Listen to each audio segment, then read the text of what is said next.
products, national corporate brands, and 22 college bowl games, including the Boca Raton Bowl, make Team IP their partner of choice. Team IP, located right in our community in Stewart, is a proud partner of ESPN West Palm. Contact me anytime at 877-821-8643 or head to teamip.com and take the first step in making Team IP your team to boost your brand. Now, it's time for a little R&R. All into the bucket, lays it up and in. Ball game, Rizzo! Live in the Anajar and Levine Accident Attorney Studios, this is Russo and Rizzo on ESPN 106.3. This team is going to be tough when they finally get it together. Sit back and relax. Let Russo and Rizzo take you home. Oh, mercy! Light him up, Colin!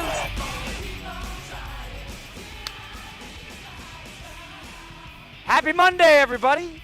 It's Russo and Rizzo on ESPN 106.3. Colin Russo, Mike Rizzo alongside me. Christian Cat back at the City Place Studios in downtown West Palm Beach, making sure we go over the airs.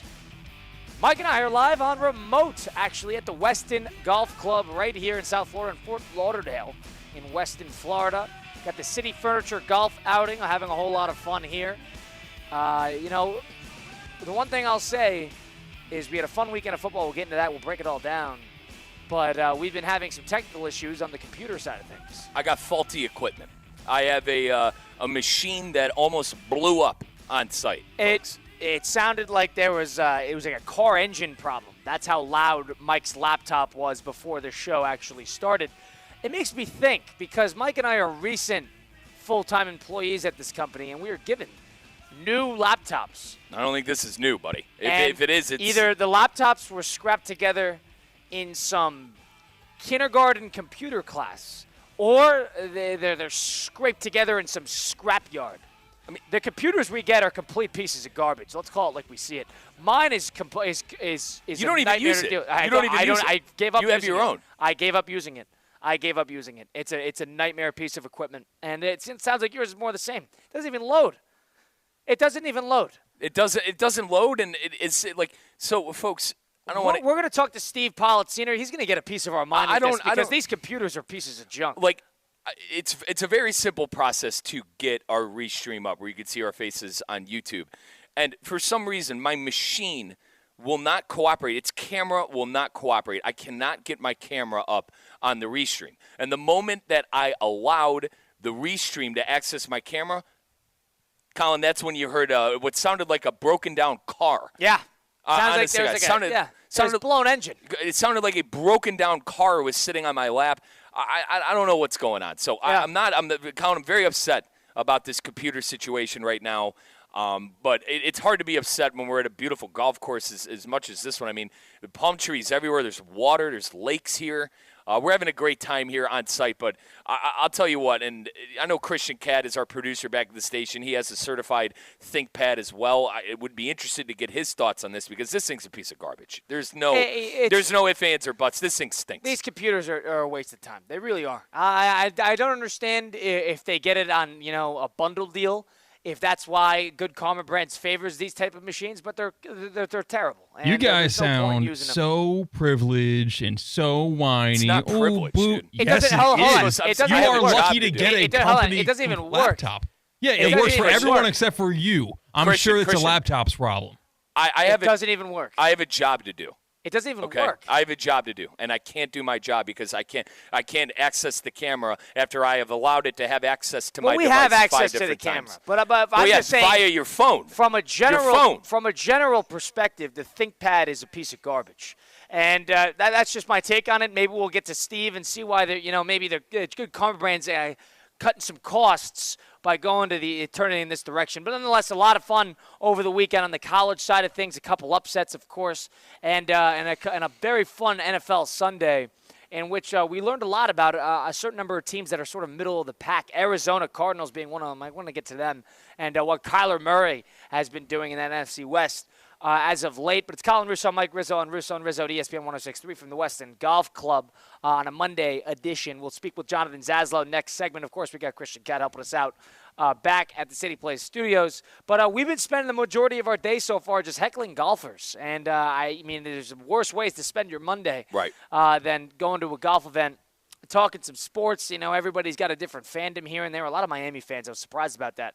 But, once they get a bad drive, we could get in their ear a little bit, and we're not even playing. So that's kind of the fun part. We got no pressure on us, and we could just say what we want to them. Correct. And we had a few golf players. We had a few golfers that came in and out, but a majority of the players were right.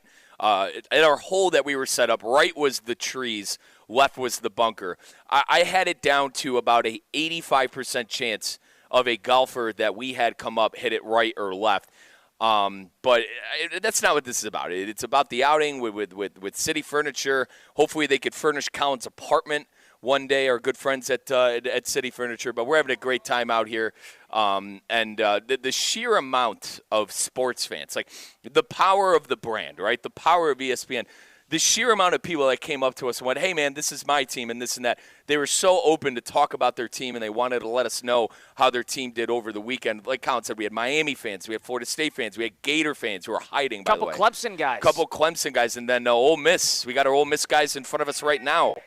The Ole Miss guys were all fired up because they absolutely dominated Georgia over the weekend. We had Georgia fans. Yeah. Yeah, we had Georgia fans. So I just am so surprised. I continue to be surprised. A lot of SEC. At the sheer amount of fandoms we have in the West Palm area. Yeah, absolutely. And it's just a melting pot of all these different areas. It just, reinforces that point that South Florida is not necessarily South Florida specific in terms of the sports fandoms, whether it be collegiately or professionally. But the NFL saw a whole lot over the weekend. Number one is how about the Arizona Cardinals? Yeah. That is a team that has been pesky from the beginning, but they had the toughest schedule in the NFL in terms of win percentage throughout their first 8, and now they got like the third easiest the rest of the way. They're sitting there steady at 6-4. The Cardinals. Kyler Murray played basically the cleanest football game you could possibly ask for. They run the ball very well. It sounds like their receivers are all getting on the same page. Trey McBride is an extremely underrated tight end. That's one of my takeaways from the weekend, is that Arizona, in a lot of ways, is here to stay because they got a lot of pesky defensive-minded players. They got a defensive-minded head coach in Gannon who they play hard for. But more importantly, with that offensive line and that run game, it makes life so much easier for Kyler Murray. And it sounds like when, everything is right in front of him and he doesn't necessarily have to get too fancy, and I know he's an improvisational quarterback, he is so capable at just bringing teams down the field methodically. And that's exactly what they did against the New York Jets, who stink. We know this.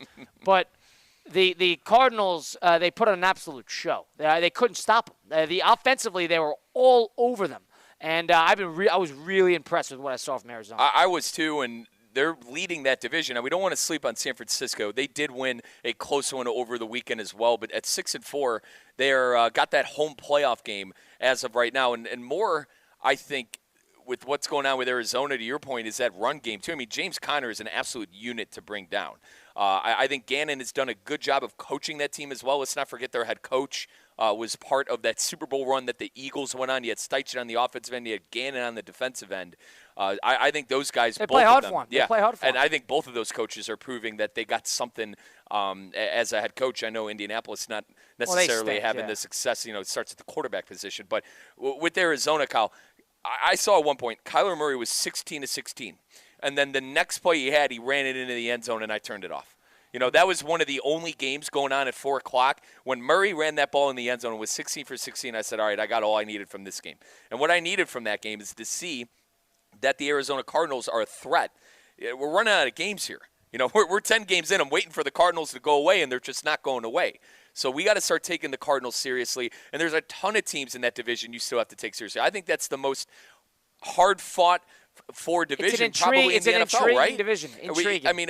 Seattle's 4-5. Los Angeles, the Chargers are 4-4. Or sorry, the Rams. Excuse me, the Rams are 4-4. San Francisco's 5-4 after their 20-17 win over the weekend. So I think that Arizona's positioning themselves to have a successful playoff run, but we're a long way out.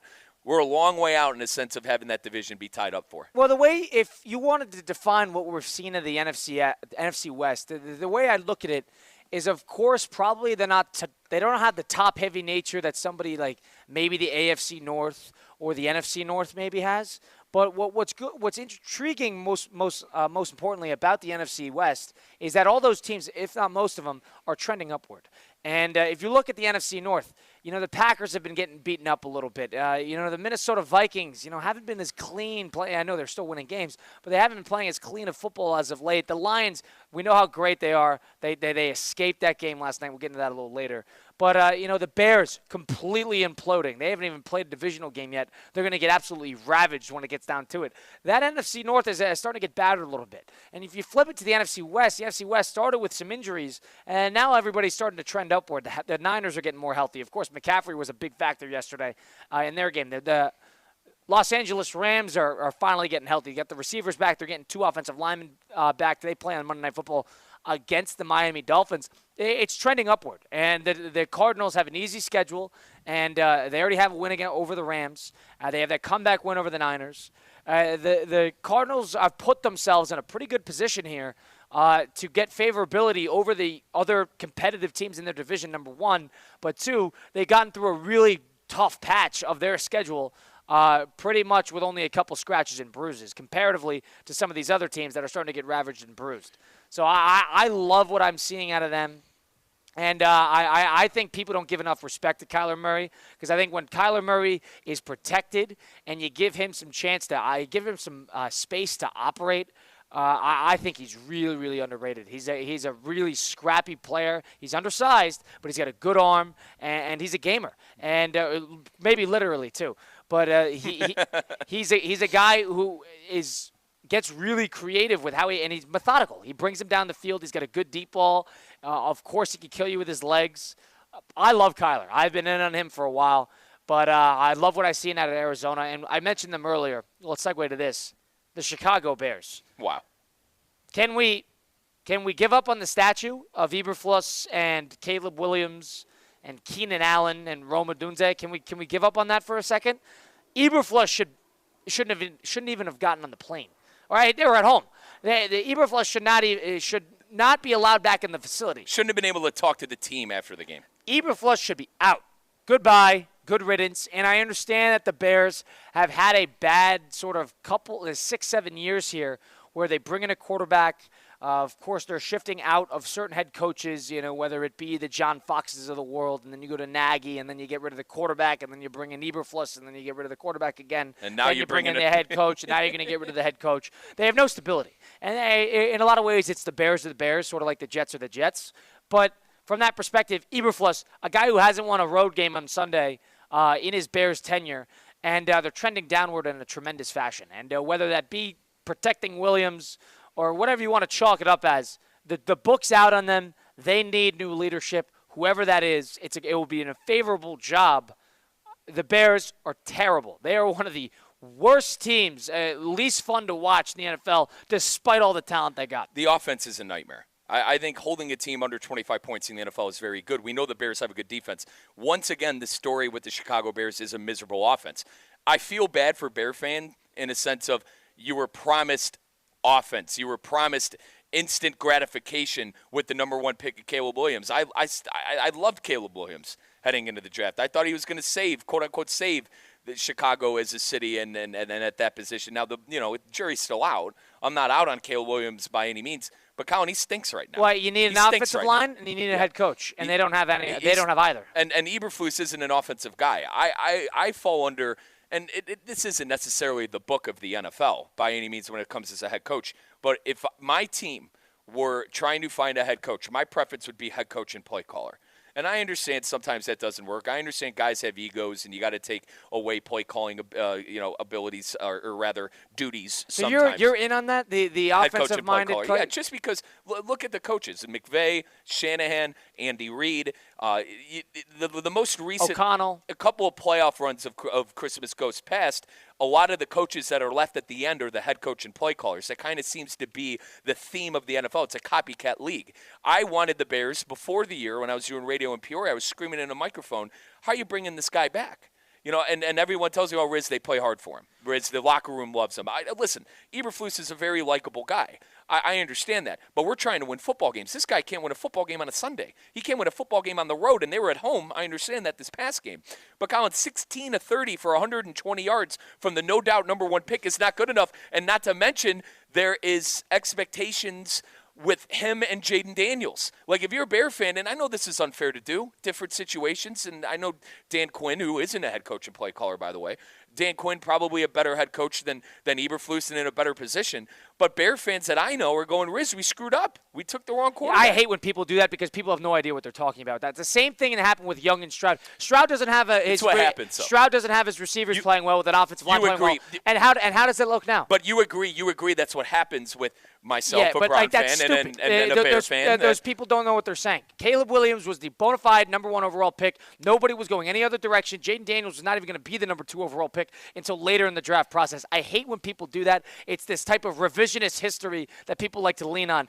Nobody was going Bryce Young over Stroud, and nobody or Stroud over Young. Stroud over Young. Yep. And nobody was going Williams over Daniels. So I don't want to listen. I'm here. I'm with you. So the way I look at it is the number 1 overall pick. I mean, it's.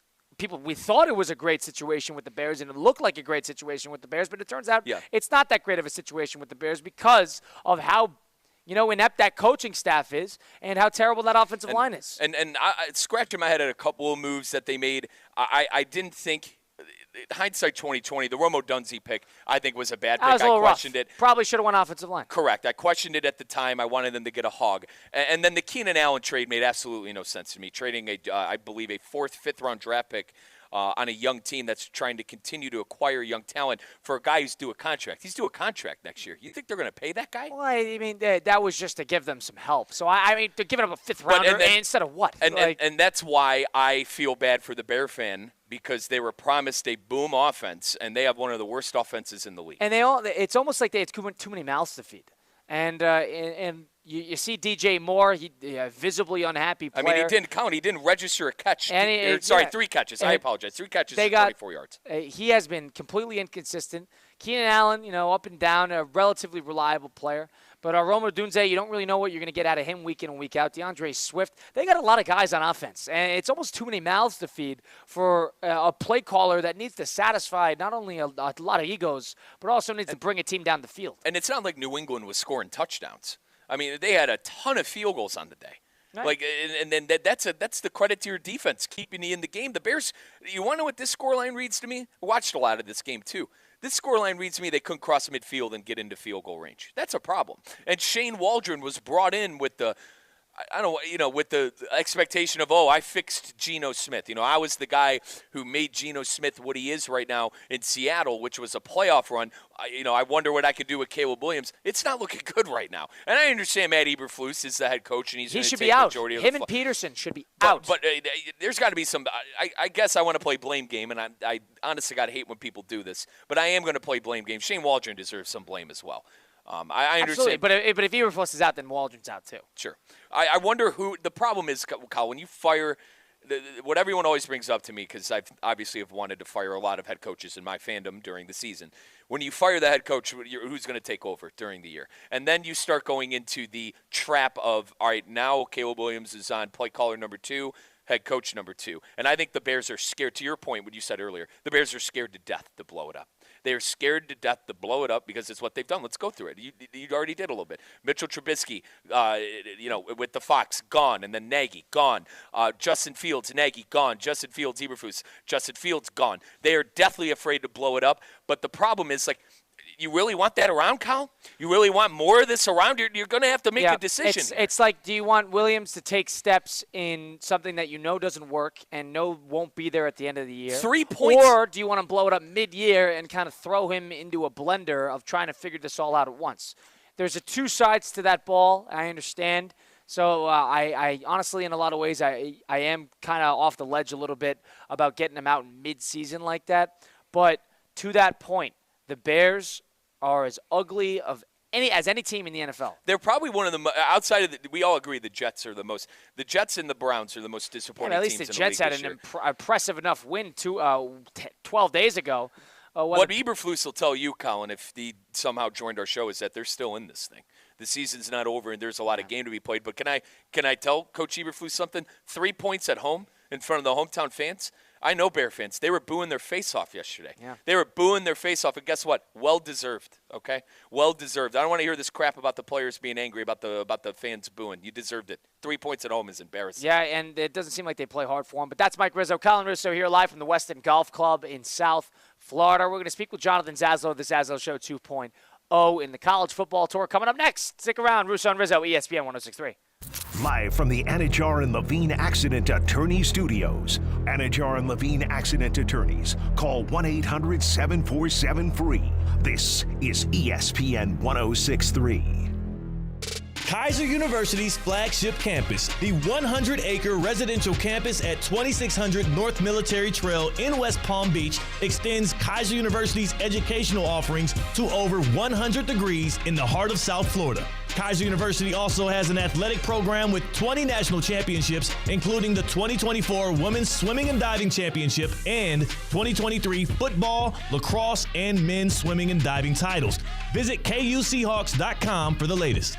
The quality of our choices affects the quality of our lives. So, when it comes to how you move, do you choose to see a doctor or go to the #1 orthopedic specialist in the world, backed by a team who custom tailor your treatment? Do you choose to live with limitations or live life to the fullest by going to the place that's #1 at getting people back to what they love? Choose better, move better. Locations in West Palm Beach and Wellington. Learn more at hss.edu/Florida. Hey, it's your boy JC reminding you to go on YouTube right now. Hit subscribe on Questionable Call with Josh Cohen. Brand new episodes Monday, Wednesday, Friday. The best from sports, stupidity, and social media. Exclusive on YouTube. Questionable Call with Josh Cohen. Hit subscribe now.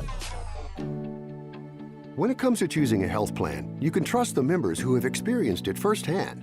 Humana is proud to offer a Medicare Advantage plan in Florida that earned 5 out of 5 stars. 5 stars is the highest rating possible. It's based on real members' experiences, and it's decided by the Centers for Medicare and Medicaid Services. Our Humana Gold Plus HMO earned 5 out of 5 stars. That means a few things. It means members get outstanding customer service. It means we connect them with excellent preventive care and chronic condition support. Most of all, it means you have a trustworthy option for a Medicare Advantage plan. Explore our 5-star Humana Gold Plus HMO at humana5star.com. Humana, a more human way to healthcare. Every year, Medicare evaluates plans based on a 5-star rating system. Humana is a Medicare Advantage HMO organization with a Medicare contract. Enrollment in any Humana plan depends on contract renewal.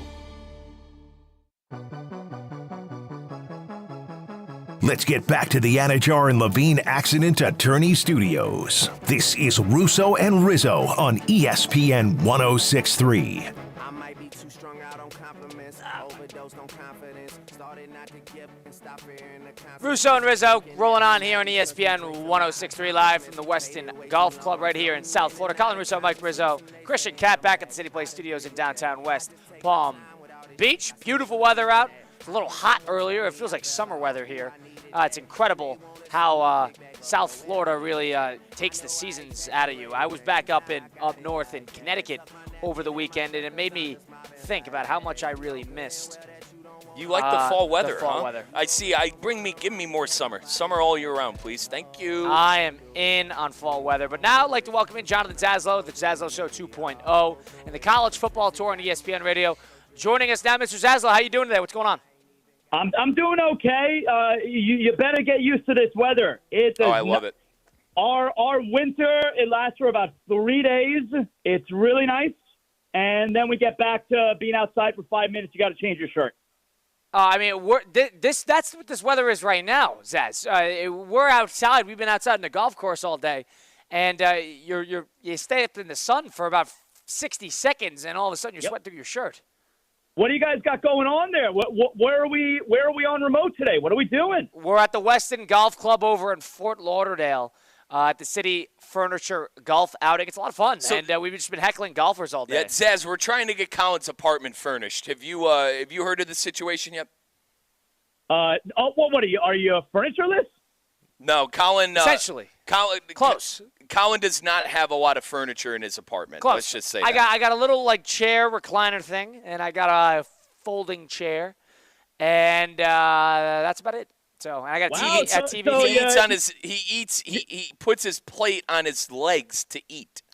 I got a TV table. So when you're entertaining the guests, you break out a folding chair for them in front of the television. Yeah, I get the big chair. I get the main chair. They get the folding chair. Wow, you're a good host. All right. And I appreciate. All right, so let's talk about the elephant in the room. I know, Mr. Zaslow, you are a South Florida guy yourself, a Miami Hurricanes guy. And what the hell did we watch on Saturday? I guess Miami was due and begging to lose in a lot of ways based on some of the games and some of the escapes they've had. But Georgia Tech, I mean, they led for the majority of that game, really took it to them. For the second year in a row, Georgia Tech is Hurricanes' daddy. There's no other way to put it. You know, last year the Canes were 4-0. We know what happened. Cristobal doesn't want to kneel on the ball. It ends in a disaster. This year, Georgia Tech is leading for almost the entire game. The Canes have a chance late. And here's the thing, you know, I don't know if it's that that Cam Ward is trying to do too much or they're asking him to do too much, but that's really been the case for most of the season. Cam Ward has bailed you out. He bailed you out the Virginia Tech game. He bailed you out against the game against Cal. Cam Ward has been bailing this team out, and then finally it backfired. And it backfired actually in a pretty apropos type way where you're doing too much on that play. You know, it was second down, I believe it was. It was second down. We're running all over the place in the backfield trying to keep the play alive. Throw the ball away. Throw the ball away instead of trying to make 1,000 different things happen. You get strip sacked, and the game is over. But I'll also say this, guys, because, yes, the Canes were certainly due for that type of loss.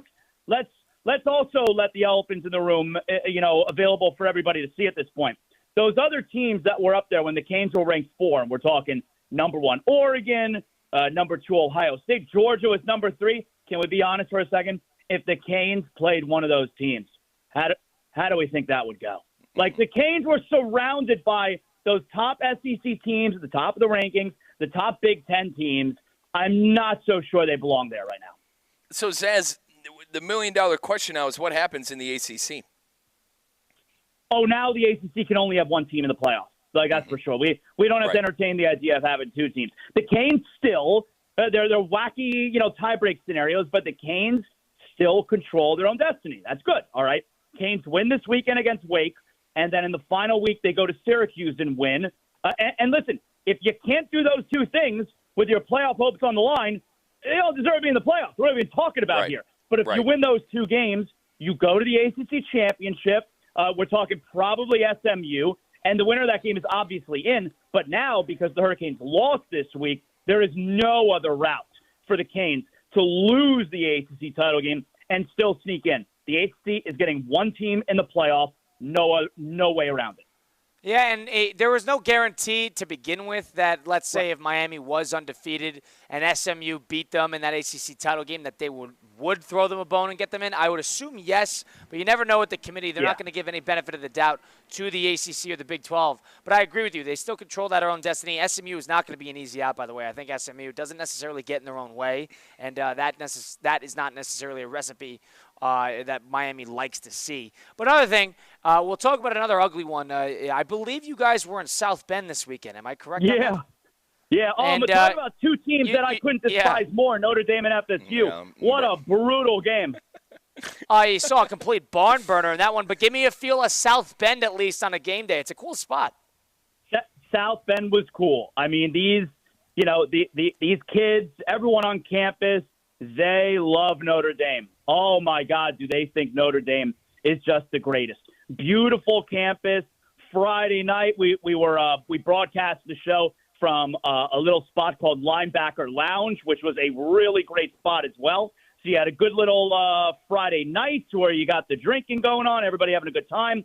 Then Saturday doing college football tailgate right outside Notre Dame Stadium. We had great crowds coming by the Airstream studio. And Notre Dame Stadium, look, here's the reality of it.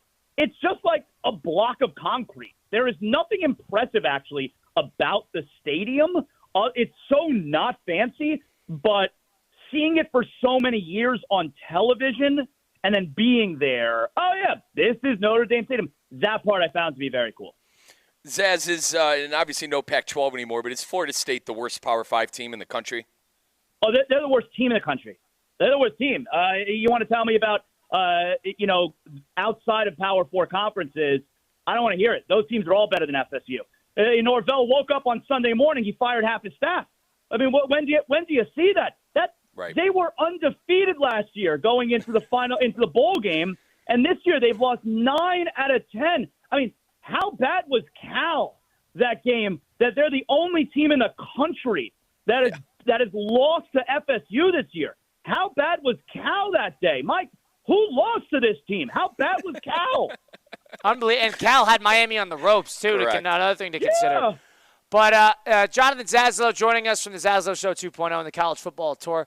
Zaz, we'll stick with the SEC a little bit. There's a little bit of a chaos that is ensuing due to Georgia getting throttled over there by Ole Miss. Alabama, of course, winning. There's going to be a lot of two-loss teams now, especially with Georgia having Tennessee next week. I think they'll be focused. I think they'll beat them because they need the game. This is going to be a situation now where the SEC is going to have a whole lot of two-loss teams, whether that be the A&M, who has Texas at the last game of the year, and they're probably going to lose that one. And then, of course, you have the Alabamas and the Georgias, and now Ole Miss, who now has a huge win on their resume. The committee is going to have a very intriguing decision to see where they put these SEC teams, because one team beats this team, Georgia beats Texas, but then Ole Miss beats Georgia, and then Alabama beats this team, and this team beats that. It's like a big merry-go-round of this team beat that team. It's a bit of a chaos scenario from the committee's perspective. What's your take on what you've seen from the SEC so far? A lot of transitive theory there, Colin, when it comes to the SEC and how they're going to rank these teams for the playoff. I'm really interested in what tomorrow night looks like. Second rankings for the college football playoffs. But I think what you need to keep in mind is nothing has really changed when it comes to the committee. The way that they've been ranking teams for the last however many years, only 4 get into the playoffs. Well, they're still ranking teams the same way. It's just that 12 teams are now going to get in. And in years past, we have seen SEC teams, not just 2 losses, but we've seen SEC teams with 3 losses that have been in their top 10. Now, back then, if you're in the top 10, you're not getting into the playoffs. Only top 4 gets in, but top 12 essentially gets in now. So you could have a 3-loss team from the SEC in the college football playoff in theory. So I think it's important to remember the committee, the way that they rank these teams has not necessarily changed. We're just allowing more teams in. I'm actually in Athens this coming weekend for Tennessee, Georgia. I am very much looking forward to that. Georgia's a 9-point favorite starting, I believe I checked this morning, which goes to show you Georgia knows they have to win this game to be a playoff team. Tennessee, though, is competing for the SEC championship, as Georgia obviously is out of the picture there. It is a real hodgepodge in the SEC. Zaz, I was right there with you last week. I said Georgia's the best team in the country. You still think that way? Hard to. I mean, it's tough. I know, right? Right. Stuff. The resume. I think Georgia will win this weekend. Although Tennessee's defense is great, I think Georgia will win this weekend. I think they're going to wind up being a playoff team. But I come off dopey if I'm going to continue to tell you that Georgia's the best team in the country. They got 2 losses now, and the way that they lost, I mean, they weren't even competitive. And you want to talk about feeling differently about a player? Is there any player in the country that we might feel differently about right now than we did the start of the season when we're talking about Carson Beck? Oh, unbelievable. He stinks. He had five interceptions all year last year, Zaz. Yep. He stinks. And these last 6 games, I don't remember how many interceptions he had the game this weekend, but he had 11 in the previous 5 this season. You can't trust Carson Beck. Yeah, Zaz, a full slate of football you saw on Saturday and Sunday. I want to ask you, what was that biggest loss of the weekend that you really have circled and ingrained in your head? You know what? I'm glad you asked me about that, because when you ask me about losses, I think about weight loss. I think about I want to get healthy. I think about my personalized wellness, and I think about Hexus MD. Hexus MD is the easiest way for all of us to get to optimal health. Easy and effective weight management methods that work specifically and personalized for you when you use Hexus MD. Hexus MD offers semaglutide and tirzepatide for weight loss. These are their best-selling weight loss medications on the market. There's no insurance required when you go with Hexus MD. Let me tell you guys how it works, all right? You go to Hexus MD, that's HEXISMD.com. You fill out a simple medical form online. You speak to a physician online. You then receive your medication. It's that easy. easy. You're on your way to personalized wellness. Discreet and fast delivery right to your door with Hexus MD. Hexus MD is a trusted partner in health and wellness. They specialize in men's and women's. How about this, guys? Not just weight loss. We're talking men's and women's sexual health. We're talking hair loss. And, of course, weight loss, which is something all of us think about with the holiday season coming up. Go to HEXISMD. That's HexisMD.com. Now, guys, when I'm thinking about the biggest loss on the football field, it has to be LSU. Everybody tells me about Death Valley at night. I think it's Brian Kelly's first loss at Death Valley in nighttime, and it wasn't just a loss. Zay got taken to the woodshed. Game was never close. First possession of the game, Alabama drives the field, Jalen Milroe. So LSU now, they're done. Yeah. I don't think there's a bigger loss, guys, than losing at home, and it means that your season is essentially over. LSU, biggest loss of the weekend to me. And Kelly making that giant contract too, Zaz. He has a huge buyout if LSU wants to go a different way. I understand it's hard to lose a Heisman Trophy quarterback and replace that, but they can't run the ball. That Nussmeier, he hangs on to the ball too much. That's a big nightmare for Brian Kelly. I don't see the vision with people saying that he's an NFL quarterback. I don't think there's a lot of NFL quarterbacks really in the crop of college football this year, but I wouldn't put Nussmeier on it. I think you're probably right, because I've been here and I've told you guys this is a great class that's coming into the NFL draft next season. Most of these kids have taken severe hits when it comes to their draft stock. I think there's really just two that you trust right now, right? Cam Ward and Shadur Sanders. Everybody else, major question marks. Yeah, they're getting beaten up a little bit. Zaz, so you said you're going to be in Athens this weekend, but if people want to tune into you, where do they go? Yes, thank you, guys. Zaslow Show 2.0. Wherever you get your podcasts, we're Miami-based or South Florida-based podcasts. Zaslow Show 2.0 every Monday through Friday. And, of course, college football tailgate. Every Friday night, we're on location for Amber and Ian on the road. That's 7 to 10 p.m. Eastern on ESPN Radio. And, of course, the main event, Saturday morning, 10 a.m. to 1 p.m. Eastern Time, college football tailgate from the Airstream studio. And this weekend, we are right outside the stadium in Athens. A monster game, essentially an elimination game for the Bulldogs, Georgia and Tennessee. That is this Saturday, 10 a.m. Eastern Time. You know what? I'm big in Athens, so you guys don't want to miss it. It'll be a great weekend of shows. Appreciate you joining, as always. And, of course, guys, Anajar and Levine Accident Attorneys. Yeah. They bring Zaslow Show 2.0 to us. You're involved in an accident. You're dealing with a personal injury. You get the compensation you deserve. They are the title sponsor of Zaslow Show 2.0. Anajar and Levine Accident Attorneys. 800-747-FREE. Great job, Zaz, as always. Appreciate you giving us your insight. We'll talk next week. Hopefully Miami can get back in the win column for a change. Thanks, Zaz. Enjoy the golf, guys. See ya. All right, that's Jonathan Zaslow, the Zaslow Show 2.0 and the College Football Tour. Honest, then we'll also hear from Steve Pollitt, Senior Good Karma Brands president. Maybe he could change the type of computers that he gives his new employees. Ugh. But we got a lot to do. We got to give some Overreaction Monday, presented by Hard Rock Bet. Coming up next, it's Russo and Rizzo, ESPN 106.3. Live from the Anajar and Levine Accident Attorney Studios. Anajar and Levine Accident Attorneys. Call 1-800-747-FREE. This is ESPN 106.3. Hi, this is Kevin Dalton, owner of the Unlimited Auto Wash. You'll love our daily specials. With our loyalty card, you can save up to $5 off any wash on Mondays if you're a guy, Wednesdays for the ladies, and seniors 55 and older every Thursday. And Tuesday is Double Stamp Tuesday. With 6 locations, there's an Unlimited Auto Wash near you. Plus, we have unlimited monthly plans that offer inside and out washes with Tire Shine for just $44.95 a month. Visit unlimitautowashclub.com or call 561-WASH-ME-TOO for a location near you.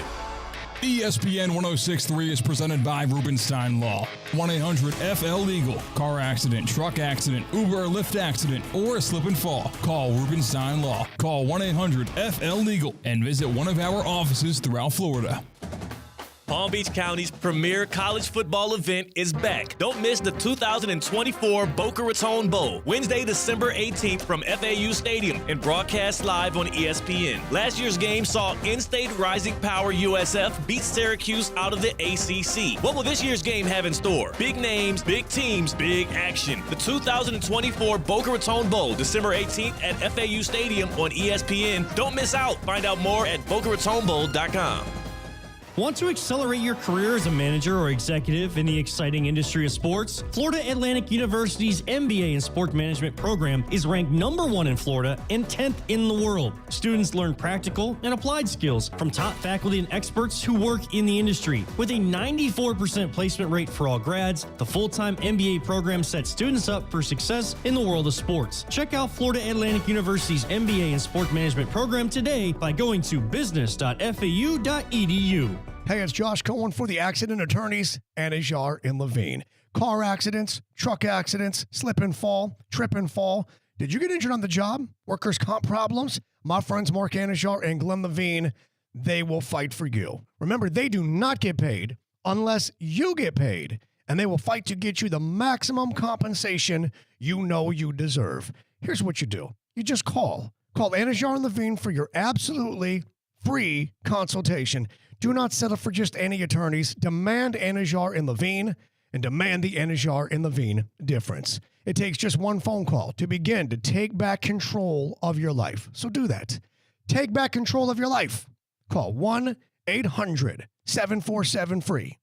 That's 1-800-747-FREE. 1-800-747-3733. Anajar and Levine, Accident Attorneys. Take back control of your life.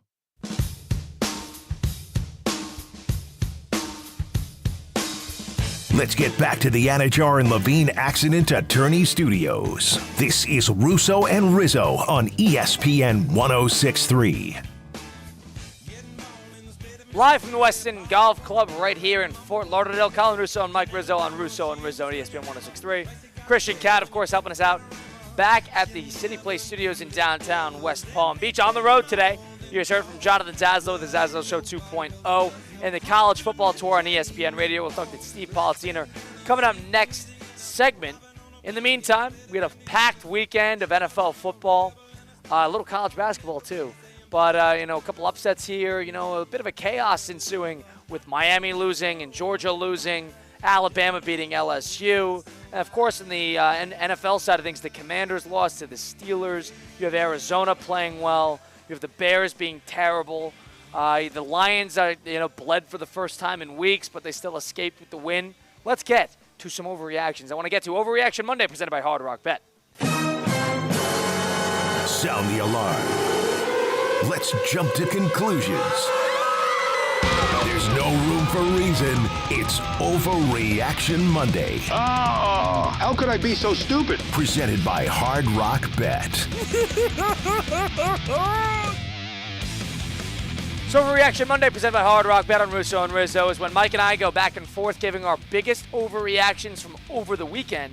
And we want to kind of jump to some conclusions here. This is not necessarily the most rational segment in the world, but that's hence the word, Overreaction Monday presented by Hard Rock Bet. It's Florida's only legal sports book. Try today, get up to $100 back if you do not win that first bet.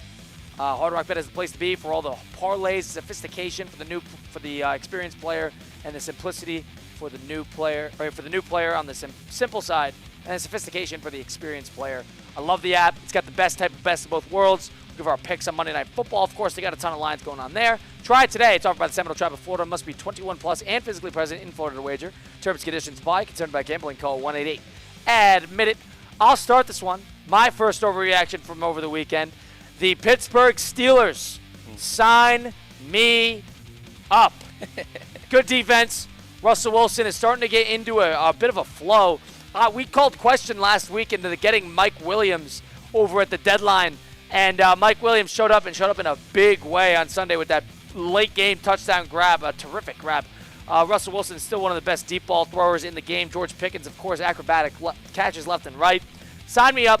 Not only can the Steelers win the division, and I know they haven't played a divisional game yet. They can win the division, but they could also win a playoff game. That's how good I think they are. I think they're very underrated. And Russell Wilson, I'm not saying he can, he will, but he's won a Super Bowl with this type of team in the past. Star-studded defense, keeps everything in front of them, forces turnovers, gets after the quarterback. I mean, it's not as good as the Legion of Boom defense, but you get the point. They have a pretty good running game. They have a couple good offensive threats on receiver, and a pretty good offensive line, and a good coach. The Stars are aligning. Russell Wilson doesn't have to do a whole lot. He's undefeated as the starter. Sign me up for the Pittsburgh Steelers and what I saw from them over the weekend. My overreaction, Colin, is Jonathan Gannon is going to win head coach of the year. I did not have the Cardinals on my bingo card this year.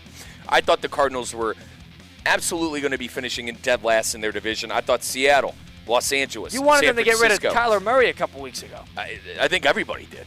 Nobody did. I think hold on. You're the only one who thought that. Don't give me everybody did. Nobody did. I think heading into this year, there were some serious questions people were having about Kyler They Murray. were 1-8 contract. without him and 8-9 with him. That's not fair. You're the only one who had considerations, complications with him in his contract. No way. I think a lot of people. I think a lot of people were scratching their head at Kyler Murray and if he was a franchise quarterback. Oh, God. And fair play to him, man. He's been doing a great job this year. Like I told Colin earlier, a guy was 16-16. You wanted ran in them for a touchdown, and Yeah. and then he sealed the deal against the Jets. I turned the TV off. So fair play to Gannon, fair play to the Cardinals, unlocking Kyler Murray this year. I think it's Coach of the Year just because I did not have the Cardinals on my bingo card of being a contender this year. Overreaction number 2, I shift to the college sides of things. You know, I was saying it. I don't even know if this is an overreaction at this point. They bled a little bit against Michigan. Indiana is going to be in that Big Ten championship game. And Indiana. So they beat the Buckeyes. They sure do. And they're going to take Oregon down to the wire. I don't think they're going to win, but I think that's enough of an overreaction for Colin, it to pass. Michigan stinks. You've told me this. You told me that Michigan stinks. I know. And they didn't even play that well, and they still won. Gutsy win by Indiana. Gutsy. I'll take it. Sign me up for Indiana. They got their bye coming up, and then they got Ohio State, and they're basically their Super Bowl of the season on the road. So sign me up. They're going to beat the Buckeyes of Ohio State in 2 weeks, and they're going to be in that Big Ten championship game. My overreaction, Colin, I don't think the Georgia Bulldogs make the college football playoff. Do you think they're going to lose this week? I think it maybe this week, then the week after. I think they're going to bleed a little bit. I understand Tennessee's quote unquote one of their last tough games on a gauntlet of the schedule. It's them and Georgia Tech. I think they lose. I think they lose a third. I think that they've been flirting with kind of playing from behind all year long. Right, that's been the theme. Now they were able to make it a game against Alabama, and a lot of probably should have won that Alabama game. Let's be honest here. They made it close against Florida. They were able to pull away against Florida because I don't think the Gators had the Jimmies and the Joes like the Bulldogs. But I think Georgia misses out. I think that's a tough game. If I had to pick a game, it's probably that Tennessee game that they lose. They lose at home. That's what you're saying? Yeah, I think that Tennessee game is for all the marbles, and they haven't proved to me that they could beat Tennessee. Now Tennessee, let's be honest. I know they beat Alabama. I was about to go to the card. Who have they beat? They've beaten Alabama, who now has risen back to relevancy after that big win against LSU. I think a lot of these teams are alike, Colin. That's the problem. I think a lot of these SEC teams are very similar, and that is good football teams. And I think Georgia is probably going to be an odd man out coming up here for the college football playoff. And talk about not having something on their bingo card. I definitely did not have a 3-loss Georgia team on my bingo card this year. The one thing I'll say about that is I guess Ole Miss, worked into the antithesis of what Georgia doesn't like to deal with. Dart went out. Sorry to cut you off. Dart went out in the game, and they were able to. And that backup Simmons came in and took him down the field to lefty. He's able to do it. He played great. Very shocking. And they put Dart back in the game, but it was that defense, that pass rush, that really got into Beck's face. They disrupted the heck out of that offense's flow, and they couldn't get anything going. Now Ole Miss can score, so there's that. The one thing I'll say about Tennessee is, yes, they could get after the quarterback as good as any team, so they're going to have to do that if they want to stay in the game. But they can't score to the likes of what an Ole Miss or an Alabama can do. So I'm curious to see how that game will go, and Georgia will be playing backs against the wall. I have no doubt to me, at least, it's no time to start doubting Kirby in a big game like that. Georgia's had a really rough go at it. Every week they had a really. I did that earlier in the year. An impossible tough schedule. Well, you just said they're going to lose to Tennessee. I did that, but earlier. It's even if they lose to Tennessee, I'm not questioning Kirby Smart. I did that early on in the year, and they've proved that they could go out and play on the road in these big games. It just didn't go their way against Ole Miss. It helps that it's home. But do you have faith in Carson Beck? No, he stinks. That's nonetheless, Colin, why I think they're going to lose to Tennessee. Now, Nico I love him. He's a 5-star young quarterback. I think he's maybe a future number 1 pick down the line. But he's still young. He's still, I want to say, learning on the job a little bit at Tennessee. Maybe the lights are too bright for that Georgia game. But I'm sorry, folks. I don't trust Carson Beck as far as I could throw him, and I don't think his head coach does either. Wow. C-Cat back at the City Play Studios in downtown West Palm Beach. Do you have an overreaction for us? My overreaction is not an overreaction. It's simply you guys need to be more grateful about the tools that your place of employment, GKB, provides for you to do your job. I mean, Christian, I can't access my camera. Christian, I can't access. It's a you I problem. can't access my camera. You're trying to get it's not a me problem. You're trying to get it's not a me problem. Trying to get a couple extra cupcakes. Let me go at him here. That's not a me problem. Okay, this isn't the first time that this has happened. We were live at the beautiful Ksenia. No, I'm going to botch it. Where were we? Kaseya Center. We were at the beautiful you both Kaseya. got it wrong. It's we were at the beautiful Miami Heat. We were at the beautiful Miami Heat arena. All right, they were at the beautiful Miami Heat arena. I had Damian Perez on site there and Theo Dorsey on site, who could not figure out how to give access to my camera to access the restream. This is a computer problem. I have a piece of faulty equipment. I mean, Colin thought that there was, a device, a car underneath our table with the noises this thing was making. We have faulty equipment. Colin, you had to send your laptop in, did you? You had to send your laptop in. Did I? Yeah, you did. Kicking him under the table, saying, "Go along with my story." I don't know. Maybe my laptop stinks. I just gave up on it. I'm sending my thing off. And maybe somebody else can make use of it. I mean, C-Cat, this is... the computers are a piece of garbage. I don't know what type of cupcake C-Cat's trying to get, at the next company party that, the IT team is going to throw C-Cat a bone with an extra headphones or something like that. But Colin, if IT wants to come up to you and go, Riz, you got a faulty piece. IT's going to agree. Fair point. If IT disagrees with us, I don't understand their perspective here. The computers are a piece of junk. Let's call it like we see it. But you wanted a football overreaction. I'll give you one here. Cam Ward will be a New York Giant with the #1 overall pick of this upcoming draft. The New York Giants are just a pit of despair, and they might drag Cam Ward down with them. Yeah, Jacksonville Jaguars have actually, of all teams, have that #1 overall pick at the moment. But you're right, the Giants are a mess. They need a quarterback in the worst way. Daniel Jones. We mentioned it last week. He plays hard, but, he just doesn't have it. And you can't lose to the Carolina Panthers in Munich, Germany in that type of fashion, fumbling in the first play of overtime. God, do you think they regret giving that Dable his job for next season? You think some of these, I still think they play hard for Dable. This is a quarterback problem. Okay. And if you get rid of Dable, then you have to get rid of Shane, and Shane just had a good draft. So I can't necessarily put all the blocks on them, and they need a quarterback. That's my takeaway on that. It's a lost season. I'll agree with you there. They chalk it up to a loss season. And it's a tough division. So I can't necessarily, pin my ears back on the coaching staff when Daniel Jones just has a slew of his own issues. But that was Overreaction Monday, presented by Hard Rock Bet on ESPN 106.3 with Russo and Rizzo. Go check out the Hard Rock Bet app now. It's got plenty of parlays on that Discover page. Monday Night Football, of course, tonight between the Miami Dolphins and the Los Angeles Rams. We'll give our picks at the end of the show. On that end, we got to speak with somebody who could give us some answers about these faulty computers that we have been given within our company, and that is Good Karma Brands President Steve Pollitt Sr. He's going to join us next on Russo and Rizzo. Stick around for it on ESPN 106.3. Hurricane fans, the final game of the season is here. Join us on November 23rd at Hard Rock Stadium as the Hurricanes take on the Demon Deacons of Wake Forest. It's Senior Day, a day to honor the incredible players who have given their all to the U. Let's give them a send-off they'll never forget and fill the stadium with Hurricanes pride. Don't miss out. Get your tickets today by visiting MiamiHurricanes.com or by calling 1-800-GO-CANES. Banyan Printing, your trusted printing, mailing, and signage partner in the Palm Beaches for over 45 years. Banyan Printing's new metallic ink press adds that extra shine so that your product comes out in glossy gold, sparkling silver, or any other color you want to shine. Banyan Printing is the official printer of Kaiser Athletics and would love to be your official printing partner as well. Order products and learn more about what Banyan Printing can do for your business at banyanonline.com or call 561-586-6220. Hey, Steph Prince here, General Manager of ESPN West Palm, to tell you about a team that has meant a lot to me and this community for a long time. Bob and the team at Bradley Heating and Air Conditioning have been helping me stay cool for years, whether at home or in the office. And living in South Florida with 3 kids, I don't know what I'd do without them.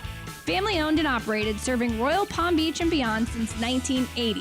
Let the knowledgeable and trained team at Bradley help you with your residential and commercial needs, installation, repair, seasonal maintenance, upgrades of all makes and styles and models of HVAC equipment, and so much more. Bradley Heating and Air Conditioning does things right the first time and makes the process smooth, stress-free, and most importantly, keeps you cool. Give them a call at 561-793-7497. That's 561-793-7497 or BradleyAir.com. Any need, big or small, trust the amazing team at Bradley Heating and Air Conditioning. Hi, I'm Michael Manzo, owner and founder of Manzo's Italian Deli, and Stop, Dad. After 20 years, people are tired of hearing your voice. Yeah, and your lame-ass commercials. Fresh prosciutto, mozzarella, outstanding. Oh, please. There's only one reason Manzo's is voted #1 deli in Palm Beach County for 20 years. Our mother. She makes sure you prepare everything from scratch using only the freshest ingredients. Manzo's Italian Deli is located on Palm Beach Lakes Boulevard, right next to Rain Dancers. Is that a strip club? No, it's a steakhouse. Manzo's is open weekdays from 8 to 5 and offers free delivery. So stop by or call 697-9411. That's 697-9411. we also specialize in hot and cold catering for corporate functions and special events. Just ask anyone who was at my last birthday party. Anajar and Levine. Call 1-800-747-FREE. That's 1-800-747-3733. ESPN 1063. WUUB Jupiter, a Good Karma Brands radio station. Time now for a PNC pause.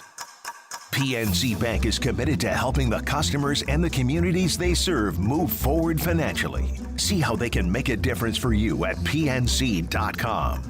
I'm still going for it, even with higher stroke risk from atrial fibrillation, an irregular heartbeat not caused by a heart valve problem. Over a 3-year study, Eliquis apixaban tablets reduced stroke risk better than warfarin, and over 97% of Eliquis patients did not experience a stroke. A first stroke occurred in 2.9% of warfarin patients versus 2.3% of Eliquis patients. Don't stop taking prescription Eliquis without asking your doctor. It may increase your stroke risk. Eliquis can cause serious and, in rare cases, fatal bleeding. Don't take Eliquis if you have an artificial heart valve, abnormal bleeding, or antiphospholipid syndrome. While taking, you may bruise more easily or take longer for bleeding to stop. A spinal injection while on Eliquis increases risk of blood clots, which may cause paralysis, the inability to move. Get medical help right away for unexpected bleeding, unusual bruising, or tingling, numbness, or muscle weakness. Medications such as aspirin products, NSAIDs, SSRIs, SNRIs, and blood thinners may increase bleeding risk. Tell your doctor about all planned medical or dental procedures. Learn more at Eliquis.com or call 1-855-ELIQUIS. Hey, it's your boy JC reminding you to go on YouTube right now. Hit subscribe on Questionable Call with Josh Cohen. Brand new episodes Monday, Wednesday, Friday. The best from sports, stupidity, and social media. Exclusive on YouTube. Questionable Call with Josh Cohen. Hit subscribe now. This is ESPN 1063, a Good Karma Brands radio station. Find official rules for all your favorite ESPN West Palm contests by visiting ESPNWestPalmContests.com. That's ESPNWestPalmContests.com. You're listening to ESPN 1063, the ESPN app, and streaming on your smart speaker. This Thanksgiving, don't let extra pounds steal your joy. At HexisMD.com, enjoy the feast without fear of calories sticking around. They offer semaglutide and trizepatide. No insurance needed. Picture yourself feeling lighter and more energized. Give yourself the gift of confidence and health this holiday season. Join thousands already transforming their lives. Visit HexisMD.com today. That's HEXISMD.com. Your partner in a healthier, happier you. Make Twin Peaks your football headquarters to watch all your teams all season long. Win or lose, you always win with the eats, drink, scenic views, and Twin Peaks 29-degree ice-cold beers. Enjoy made-from-scratch favorites. Enjoying all football all season long. Can't make it for the games? That's fine. Come through for $5 happy hour man-sized drafts and select appetizers as well. The Ultimate Guys Lodge is the ultimate football lodge, and that is Twin Peaks. Now, it's time for a little R&R. Ball into the bucket, lays it up and in. Ball game, Rizzo. Live Live in the Anajar and Levine Accident Attorney Studios, this is Russo and Rizzo on ESPN 106.3. This team is going to be tough when they finally get it together. Sit back and relax. Let Russo and Rizzo take you home. Oh, mercy! Light him up, Colin! Second hour of Russo and Rizzo live here from the Weston Golf Club at the City Furniture Golf Outing. Colin Rizzo, Mike Rizzo, Christian Cat back at the City Place Studios in downtown West Palm Beach. It's a beautiful Monday afternoon, a packed weekend of football. Of course, finishes off tonight with Monday Night Football between the Miami Dolphins and the Los Angeles Rams. We started our day with a bang by going out here and heckling a bunch of golfers. Thankfully, everybody was pretty much a good sport about it. But we were over at hole number 1 and making sure people could hear when they screwed up their drives. But if you actually want to start off your day with a bang in a more healthy manner, you go over to F45. And F45, the functional side of working out, I go every single morning right there in downtown West Palm Beach. They have offices, of course, in the Wellington and Palm Beach Gardens areas as well. But I go every morning, and it's more the functional side of working out. It's 45 minutes in and out, coach-based workouts, 2 coaches always there. It's the social setting. You get a bunch of like-minded fitness individuals that always are down to chat and make it fun, and there's a sense of competition. It's not necessarily like the Olympic lifts that I was used to growing up and working out on my own. I didn't realize how much I was really slacking off until I got started over at F45. Now, you go in, 45 minutes later, you get a full sweat, a full workout in, high intensity. You do that at F45 and feel as healthy as I've ever been and as fit as I've ever been. Thanks to the friends over at F45 downtown West Palm Beach. Check out their Instagram, F45 West Palm Beach. I'd like to welcome in the Good Karma Brands President, Palm Beach Sports Commission Hall of Famer, Steve Politziner, joining us now. Mr. Politziner, how are you doing today? What's going on? Colin, I was listening to you yesterday when I was leaving F45. What was your take? Sunday Huddle. Yeah, great. I think you did 3 hours on the Jags. And your feelings about what's going on there was I never got such a deep dive on one organization in life, but no, it was excellent. Yeah, really good show. Is that I where was you engaged? Is that where you rant and rave about? Is that where you rant and rave about the Jags? Do you take out your frustration? Oh my God! Is that right, Steve? Steve, is that right? Steve's being a phony. Surprise, surprise. Is the sun rose in the morning. Steve's being a phony. I did just maybe 5 to 10 minutes on Jacksonville because Lawrence wasn't playing. Steve acting like I spent the whole show on it is a bunch of nonsense. Oh my God! I'm like driving around running errands, and then in and out of various retailers.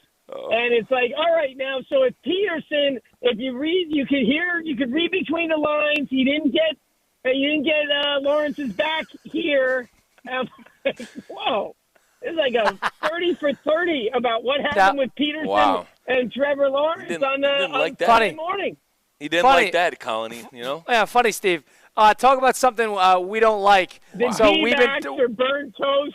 I mean, I can recite the whole thing to you. Wow.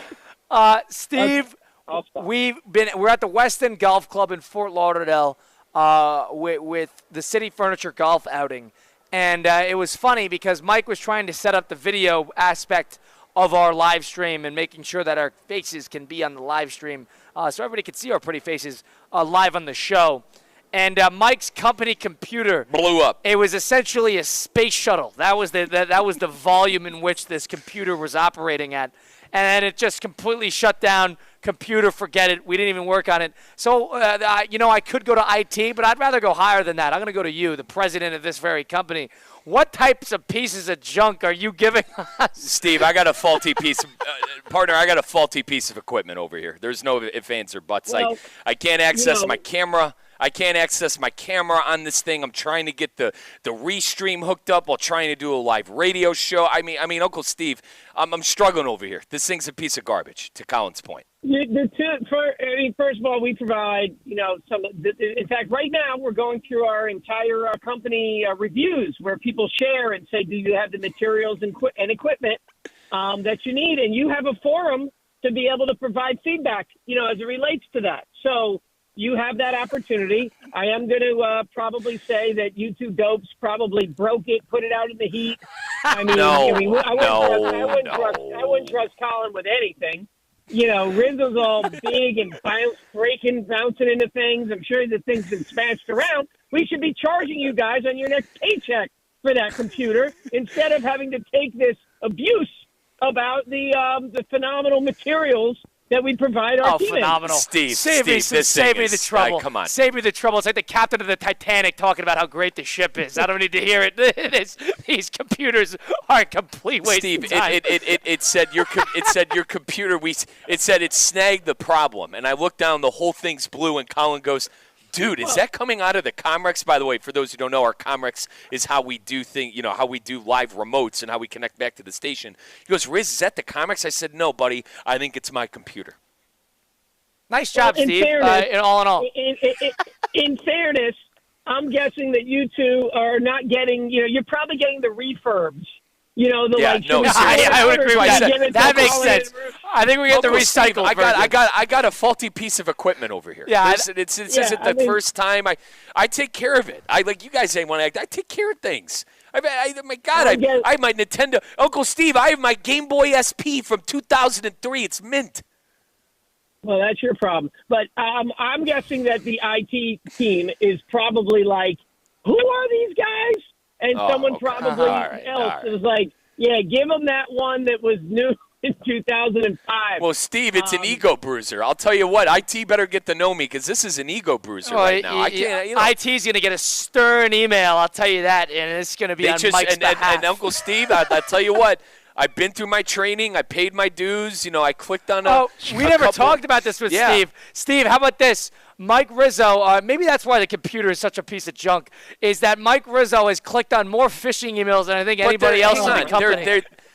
Uncle Steve, they were set up by IT. It's compromising your system and your company. We send them out to see who's who's going to be the reason why we get taken under. Cybersecurity is a real thing, and people are probably sending you emails that you think are coming from me or someone senior in the company that say, "Hey, Mike, I need your account number because we need to send you money," and you're like, "Oh, great!" Steve, you know what he fell for? Steve, you know what he fell for? Stephanie Prince, our boss, sent him, it was a phishing email, but from quote unquote a Stephanie Prince of sorts, and it was like, "Hey team, welcome back to the office." It's not like the office went anywhere. It was a random day. Steve, it was a weekday, and it's "Welcome back to the office. Click here to decide what snacks we should have in the office." Can I defend myself? And Mike clicked it. Steve, can I defend myself? Okay. This was the same time. Uncle Steve, I want to defend. Hang on. I'm sorry. I'm talking over everybody because I want to defend myself. All right. I had Stephanie that day come up to me and go, "Riz, make sure you complete your 2 things today." It was that Tuesday quiz that we take to get to know the place better, and there was another one that we filled out from Front Office Sports. So I'm like, "Oh gosh, do we have another one?" I just got done filming a YouTube show with Josh Cohen as well. I had a lot on my plate that day. I was rushing to get things done, and I accidentally clicked on it, okay? You're rushing to get things done, and you're like, "All right, I got to get this snack survey done really fast." It's a laugh track. A laugh track. Yeah, okay. I mean, right. I just hope no, cyber thieves are listening because they obviously know who the weak link is and the way to get into our company. All right, well, I passed it today. Colin is my witness. I couldn't click on quick enough to vote on Hang on. He couldn't give them the information faster, Steve. Hang on. They did a test today, and I passed with flying colors. Oh, okay. Did you see that? You saw that in real you had to time. go to 1,000 meetings with the anti-cyber security people, so you better be able to do it this point. What snacks were so important, Mike? Do you need the Cheez-Its in the office? Very worried about our future. We're all right. We're okay. Steve Pollicino, the Good Karma Brands president, Palm Beach Sports Commission Hall of Famer, presented by PNC Bank, joining us now. Steve, we're at a golf outing. I know somebody like you, very into golf. Of course, you live in the West Palm area for the better point of 20 years. So you know golf more than essentially anybody. You've played at all these courses. Mike and I have been parked at Hole 1 over at the Weston Golf Club down here in Fort Lauderdale. And it's not like we knew everybody here coming in. But we were given a mic, we have a speaker, and we were given a will to win. And we've just been heckling everybody, whether it's a bad drive or a phony T-shirt, or if they're a fan of this a team, we bash them for that. I want to ask you, have you been heckled on the golf course? How do you handle it? And you're lucky that you haven't had to deal with us in the right mood heckling you on the golf course. And also, more on that from me. Steve, imagine pulling up the hole one and seeing myself and Colin with a microphone. Yeah, so I saw you guys do this at the Boca Raton Bowl, golf outing, where, you were, like, doing the intros. And so you're saying then on top of that, you were adding heckling, like, in people's backswing? Like, as the swing is happening, or, like, afterwards? Or there was a couple ugly drives. Like, oh, this guy's not going to hit far. Here's the thing, Steve. I've been a golfer my whole life. We did not see a lot of good swings today. I will say that we didn't. We had a couple. I put it at about 85%. The golfer that was going to come up there is either slicing it right into the trees or going to the left in the bunker. But we had a couple of nice golf. Steve, are you somebody who could handle being heckled on the golf course, or do you do the heckling yourself? What's your takeaway on that? I mean, there's a time to heckle, and I definitely enjoy it when it's like, you have a big putt coming up and someone tries to mess with you. I like that. Like, I like being the recipient of that. I think as far as I'm not a big like crap talker. I find that if you're going to do that, you better be doubly good at backing it up. And I'm not quite sure that I am. So I don't, and I try to be a role model. I don't want my kids to see me like talking in somebody's backswing to hopefully mess them up. That's not etiquette. That's not appropriate. So you're insinuating you're insinuating that Mike and I are not being role models by sitting here at the Weston Golf Club and giving people trouble on their swings. You're saying we're not being role models? Colin, outside of like knowing the Jags too deep, I'm not sure what you're a role model for in life. Steve, we're coaches in your youth league. What about that? What about the role modeling then? I've had a lot of second thoughts, and that was before the cybersecurity cookie snack incident that I just learned about. Come on, man. It's not that big of a deal. Come on. I'm all right. Steve, he's compromising the company. No, I'm not. It's a bunch of people at IT doing their jobs, dude. I understand it. I'm not a big talker. I also don't ride refs inappropriately. I remind refs that they owe me a call in the second half for a call in the first half that they made against me, but that's all, like, I think, norm. So, Steve, you've never been thrown out? You've never been thrown out of a game? Never.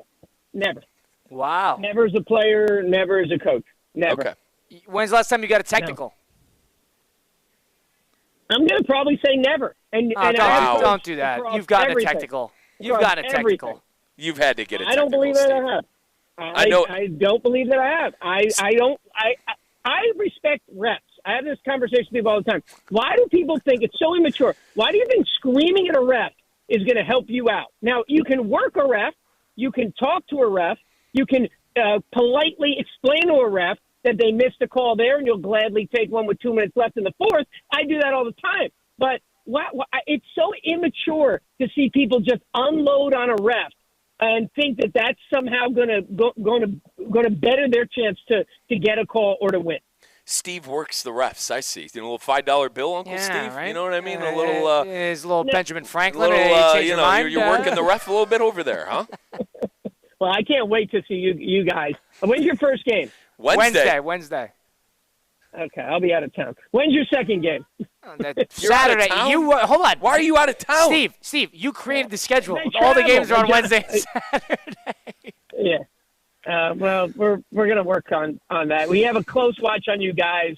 Now we know that you're going to be working the refs. We're probably going to lose our great refs. Bruce of Officials of Florida. Everyone knows them well. Bruce has been a great expert at times on ESPN West Palm when it comes to the officiating. And oh my God, they're going to know us. We'll be all right. Uncle Steve will be all right. Steve, I want to ask you one last thing here before we let you go. I know you got New York ties yourself. The New York Giants played yesterday in Munich against the Carolina Panthers. Lost another one. Very much in play to get that number 1 overall pick, or at least top 5. Is this the year where they're going to try to, make a play here, whether it be for a Shedeur Sanders or a Cam Ward, and they're going to move on from Daniel Jones? Is that like the only direction where the Giants can go now, where they can see a glimpse of hope in the future? I totally think so, Colin. I watched every snap of that game yesterday, which almost felt like a punishment. And the worst part of it is we were like, oh no, they're not going to win here now in overtime, are they? And that truly is, I think, the feeling of all Giants fans. Nobody wants to see this team win now.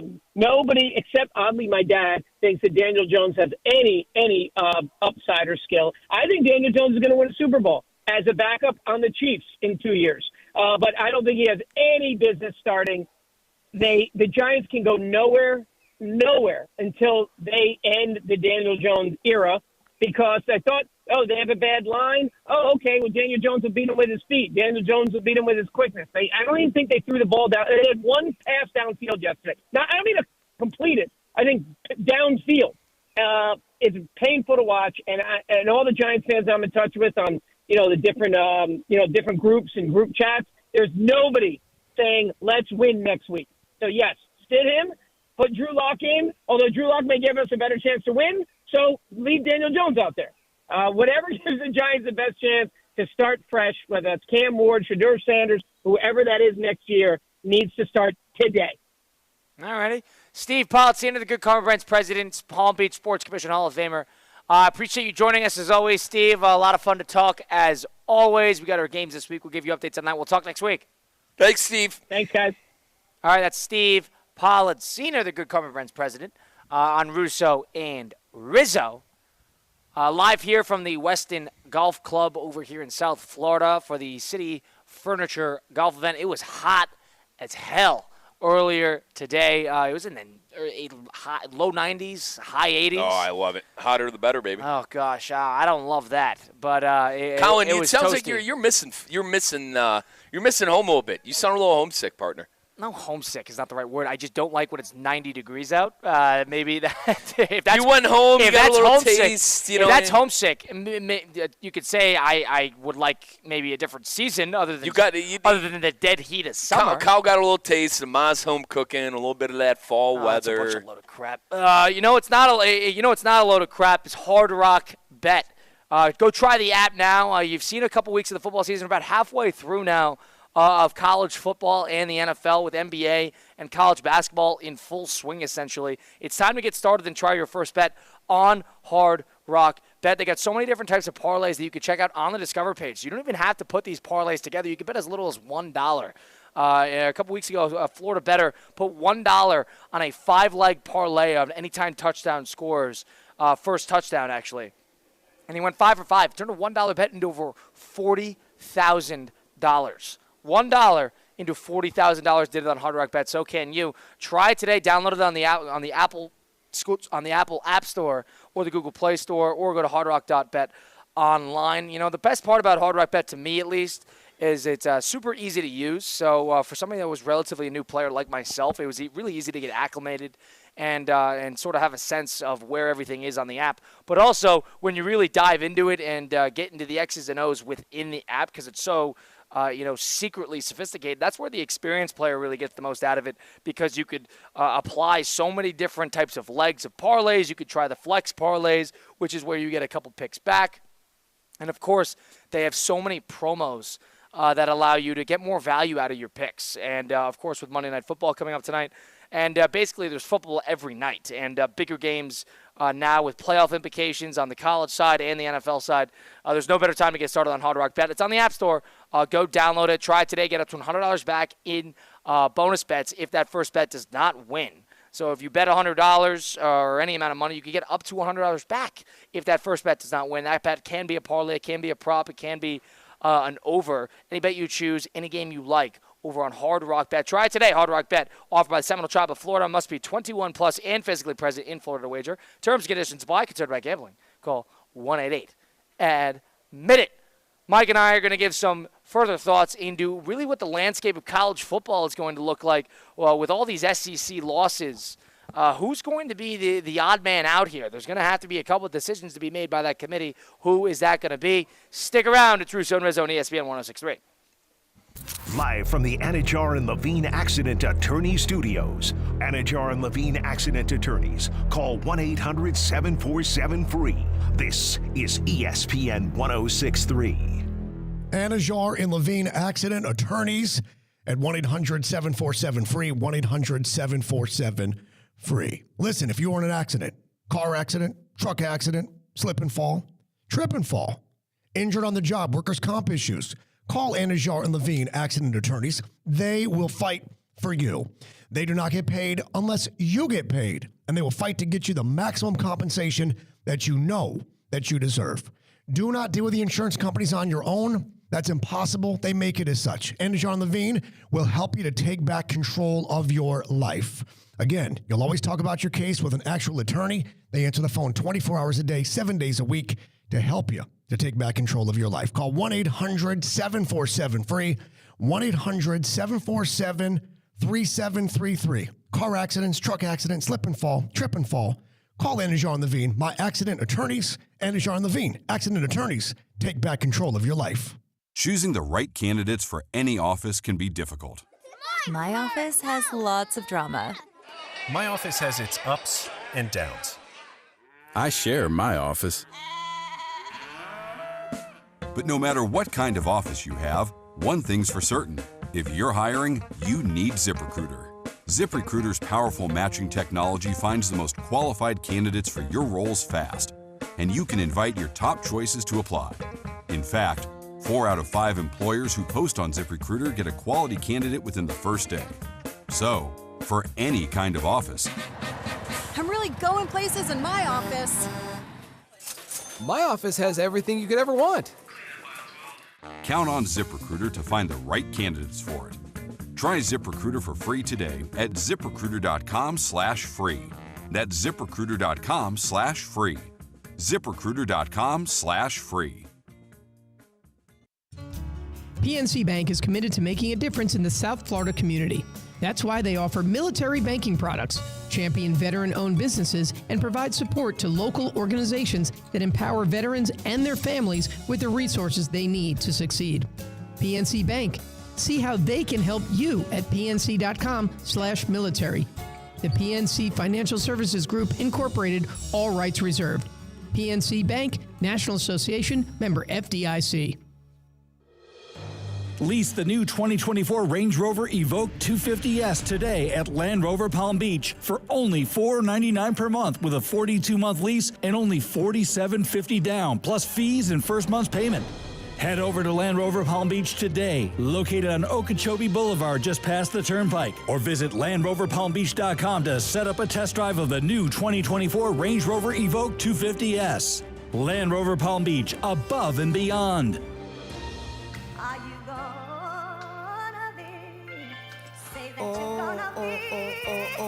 She says she wants some more. Let's get back to the Anajar and Levine Accident Attorney Studios. This is Russo and Rizzo on ESPN 1063. Russo and Rizzo rolling on live here on a Monday edition, live from the Weston Golf Club right here in Fort Lauderdale. Colin Russo, Mike Rizzo, somewhere around here on ESPN 1063. Packed weekend of football ensued over the weekend. A lot of upsets on the collegiate side of things. And, of course, on the NFL side of things, we saw a couple things with the Bears and how much they stink. And Arizona Cardinals right in the thick of it.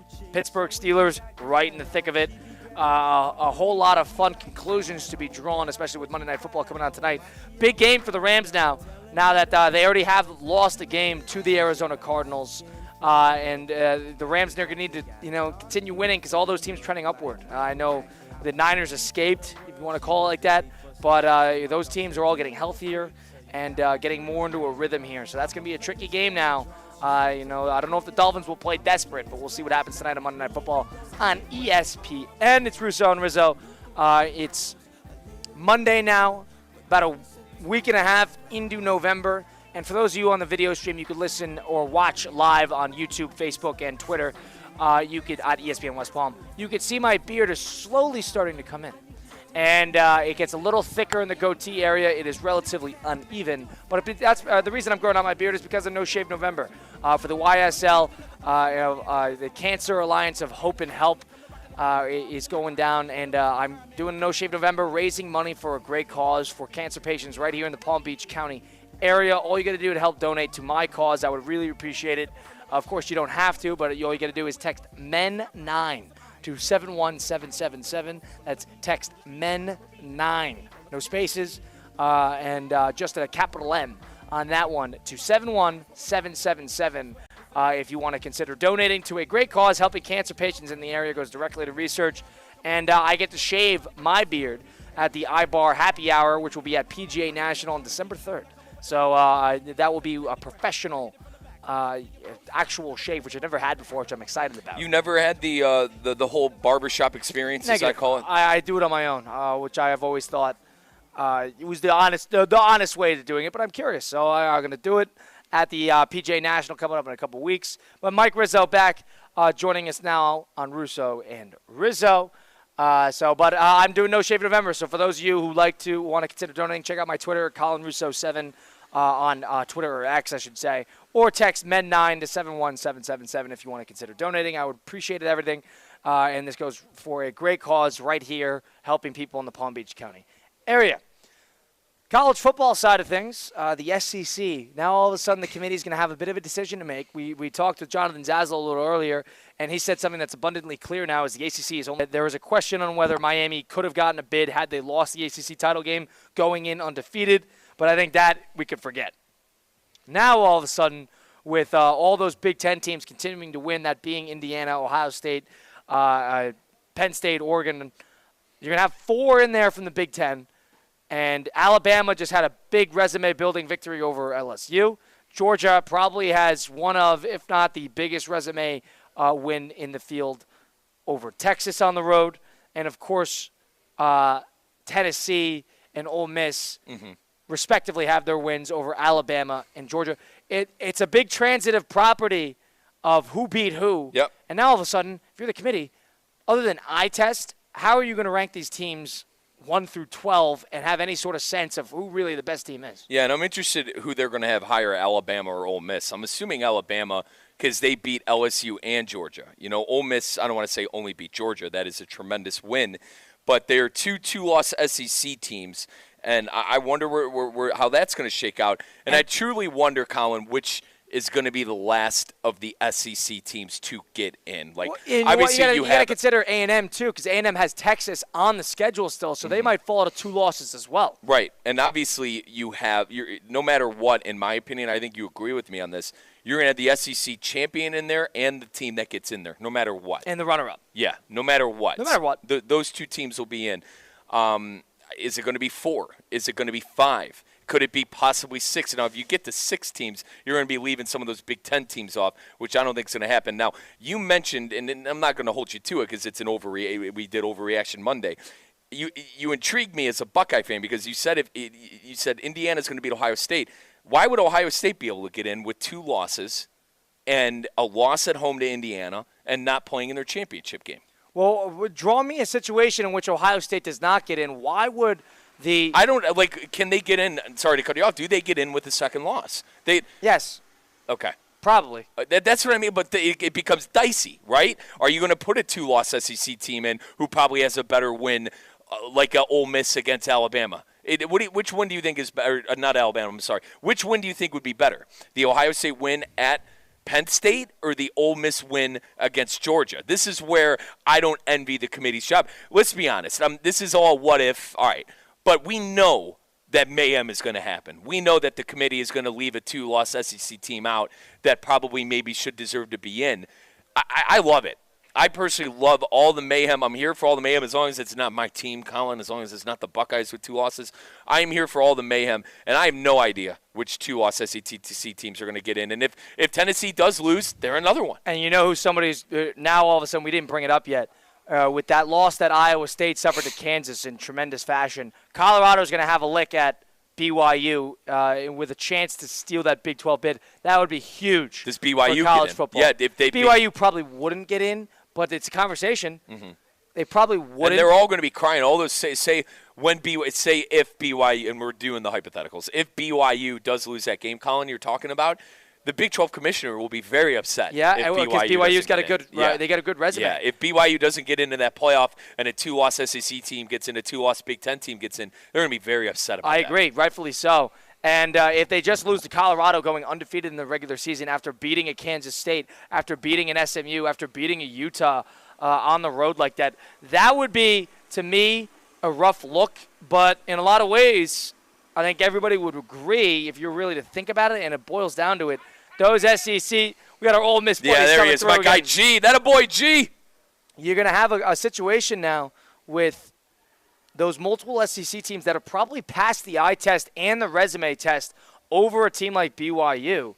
But BYU going undefeated in the regular season, does that warrant them an at least chance to compete as the 10 or the 11 seed?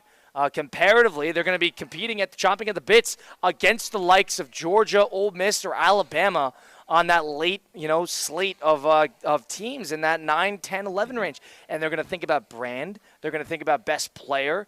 Is the game going to sell?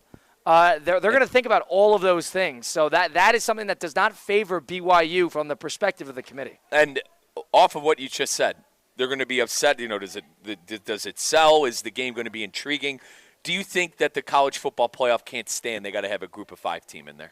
No, because I think that that eliminates the whole idea that the right undefeated group of 5 team is the UCFs of the world from a couple of years ago. They're not going to be crying to Kingdom Come about how they're not going to hang a banner, how they should be in, and how the committee is rigged for it. So throw them a bone. It gives the mid-major a chance, and it makes those mid-major conference championships very, very interesting. And what about the rankings, though? Like, say, and listen, I know the AP poll doesn't mean anything anymore now that we have the playoff poll. But, Colin, say, Boise, are they always going to be the 12th team because they're going to be the best? Like, say if they continue to have one loss, are they going to continue to rate them the 12th team? Can they be rated outside of the top 12 on their rankings but still get in? Am I making sense? Yeah, I think that doesn't matter as much. Here. I think that doesn't matter as much because they're going to get the auto bid. And the auto bid, they're going to be just slotted in right there at the 12. That would be my takeaway. But and it has to be a conference champion. Let's put together a chaos scenario for a second. So let's say Tennessee loses to Georgia this weekend. Tennessee would have 2 losses. And let's say Texas A&M loses to Texas last game of the year. They would have 2 losses as well. So now all of a sudden you'd have Tennessee 2 losses, Ole Miss 2 losses, Georgia 2 losses, Alabama 2 losses.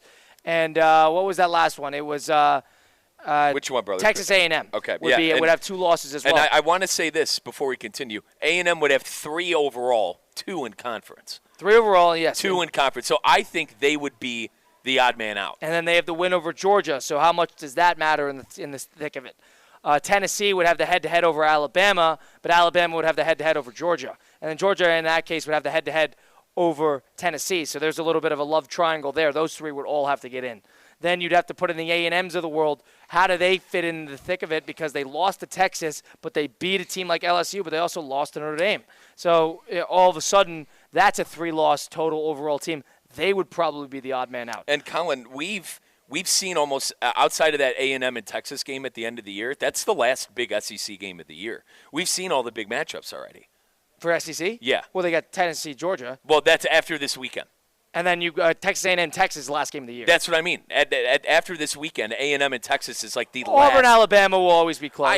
Partner, we had that get mentioned by a golfer here. I do not rate Auburn at all. Hugh Freeze is a disaster. That's a game that doesn't have. Like Ohio State, Michigan? Yes, like Ohio State, Michigan? It's a game the records doesn't really matter. I think the record, this year, I think they do matter. That Auburn team stinks, and I fully expect. They weren't that good last year either, and they had Alabama on the ropes too, but I understand the point. Yeah, not a lot of games of note left, I think, all around the college football slate outside of A&M and Texas, and that game coming up this weekend with the Volunteers. Well, because they have that the random bye game, which they have, I think, in 2 or 3 weeks. Yeah, I mean, Georgia plays. Well, Georgia deserves it. Yeah, Georgia deserves it. Georgia deserves it. I'm not sitting here saying Georgia needs a vacation. Oh my God, they have a brutal schedule. But they play in that game in the Bahamas. You have all those 2-loss SEC teams. Notre Dame's going to get an automatic bid. You're going to have the 4 locks. Let's just throw Texas in there just for the sake of argument. Then you're going to have to put in the Oregon, Ohio State, Indiana, and Penn States of the world. That's 4. Then you'd have to put in the Texas, That would be Texas. Let's assume that Tennessee gets in. Let's assume that I'm not going to include Ole Miss yet. Georgia gets in. Alabama's probably going to get in. What are we at here? And then that's 5. So that's 9. That's 9 total. Yes, you get the 4 Big Tens and you get the 5 SECs. And you get the 5 SEC, 6 Notre Dame. So that's going to be 10 total right there. Then you'd have the Big 12 champion in the group of 5. What about ACC? Did we miss them? You got to add ACC in there too. Yeah, I might. So have we got to take wrong. off. We got to take off an SEC team or a Big Ten. Yeah, team. because I guess the max they could do it is 4 Big Ten, 4 SEC, and then the 3 additional or the 2 additional other conferences. That's 10, and then the group of 5. You want to know what? No, we have 1 extra to give, and that'd be Notre Dame. You want to know what the SEC fans going to be crying? Why is Indiana getting in? They haven't played anybody, and they lost to. Say Indiana loses to Ohio State in tremendous fashion. And when I say tremendous fashion, like 2 scores. They haven't played anybody. The only team they played, they lost big. And there's an argument there. Right. So, do you put in Indiana if they get embarrassed by Ohio State? I don't.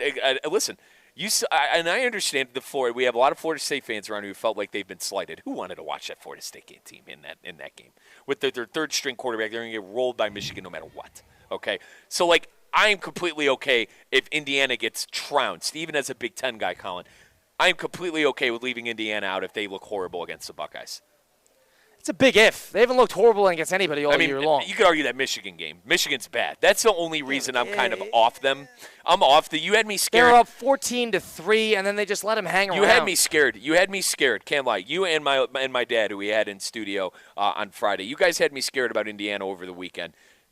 I'm not so afraid of that team anymore after watching them play against Michigan. And Michigan struck blood first and got that initial field goal, but then Indiana just went after them in the rest of that first half. They slowed down, I understand, but that game was not as close as the score indicates. So I'm not out on Indiana. They didn't necessarily They didn't put up their 45. No, but that was not their Super Bowl. Right. The Super Bowl is in 2 weeks off the bye playing Ohio State. So that's the game where it really is going to be the identity game for Indiana. They've put themselves in a position where they deserve recognition in the grand scheme of the college football playoff, and I think they will get it.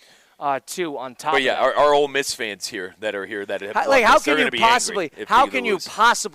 can you possibly make an argument for a 3-loss SEC team comparatively to a 1-loss Big Ten team? How could you possibly make that argument? To me, at least, that would be too much. But what if it's a 2-loss?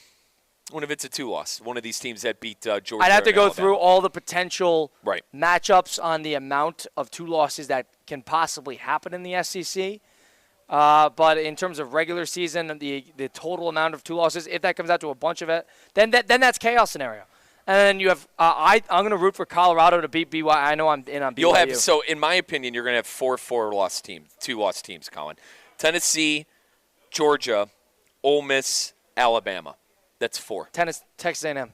I think A&M will. You think they'll beat Texas? No, I think they lose to Texas. That's 5. They have 3 losses though overall. Oh, total. Overall, I'm sorry, partner. Overall.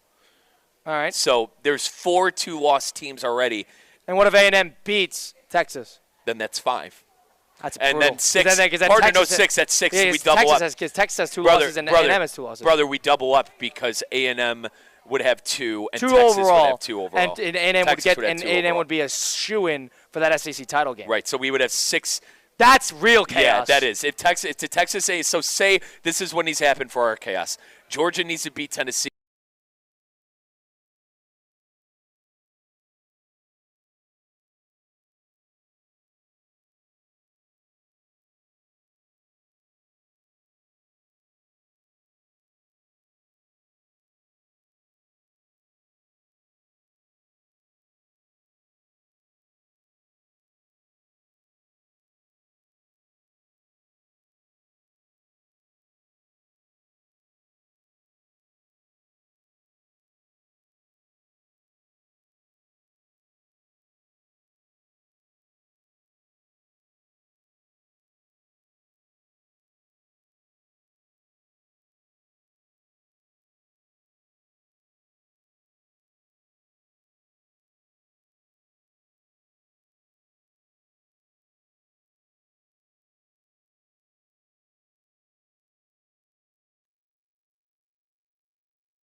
This Thanksgiving, don't let extra pounds steal your joy. At HexisMD.com, enjoy the feast without fear of calories sticking around. They offer semaglutide and trizepatide. No insurance needed. Picture yourself feeling lighter and more energized. Give yourself the gift of confidence and health this holiday season. Join thousands already transforming their lives. Visit HexisMD.com today. That's HEXISMD.com. Your partner in a healthier, happier you.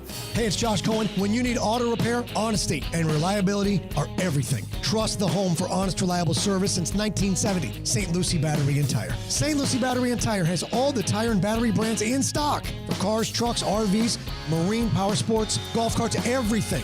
Major and minor service repairs, free tire pressure, battery checks. St. Lucie Battery and Tire, over 50 years in our community. And now with 18 full-service locations, West Palm to the Treasure Coast. Go to slbt.com. That's slbt.com. What's the Anna Jar and Levine difference? If you're the victim of a car crash, you will always speak to a lawyer. You'll always get the highest standard of care from our dedicated legal team, and we'll always fight to get you the maximum compensation you deserve. That's the Anna Jar and Levine difference. Call our legal team right now for a free consultation. Call 1-800-747-FREE. That's 1-800-747-3733.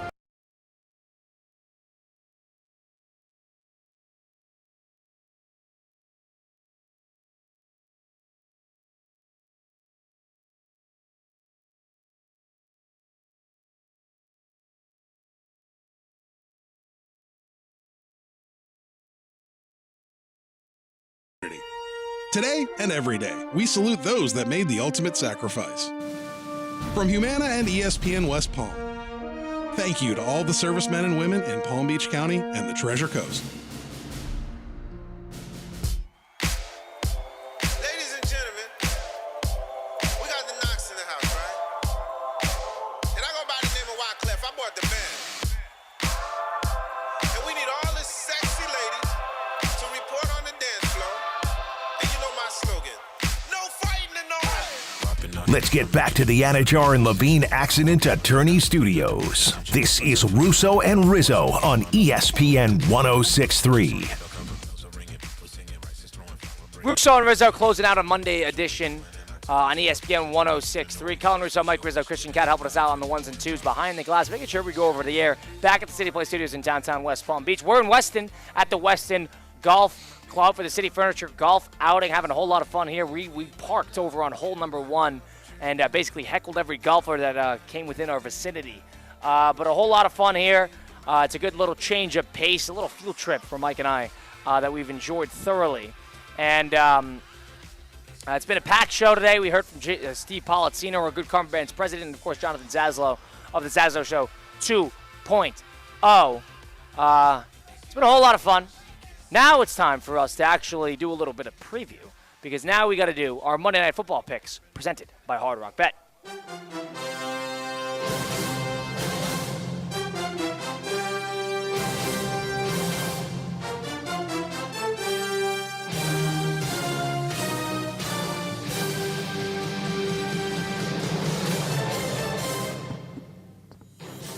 Oh, I love that jingle. The Monday Night Football picks presented by Hard Rock Bet on Russo and Rizzo, where Mike and I give our pick of what we're going to see tonight on Monday Night Football between the Rams and the Miami Dolphins on ESPN NFL. First of all, kickoff, I believe at 8:15, that one. It should be a fun one there. It's presented by Hard Rock Bet. It's Florida's only legal sportsbook. Try it today. Get up to $100 back in bonus bets if your first bet does not hit. That first bet can be a parlay, it can be a prop, it can be an over, whatever you like to choose. Go check it out on the app. Go download it on the App Store, Google Play Store. Go to hardrock.bet online. Hard Rock Bet is offered by the Seminole Tribe of Florida. Must be 21 plus and physically present in Florida to wager. Terms and conditions apply. Considered by gambling. Call 1-888-ADMITTED. Mike, you got the Hard Rock Bet app open. What are the lines looking like for tonight? We got the Rams favored by 2.5 points. So minus 2.5 for the Rams. Got an over-under of 48.5, and a money line for the Dolphins. Yeah, plus 120, minus 145 for the Rams. Colin, I don't know why this is so small. I mean, the Dolphins are terrible. I understand too. Are they desperate though? Are they desperate for what? They're 2-6. They're terrible. It's a bad, it's a bad division. I understand. It is, and I know Stafford has been getting his game on here as of late. I got the Rams -2.5 tonight. Obviously, you got some player props on there, too. Anytime touchdown for Kyren Williams, -210.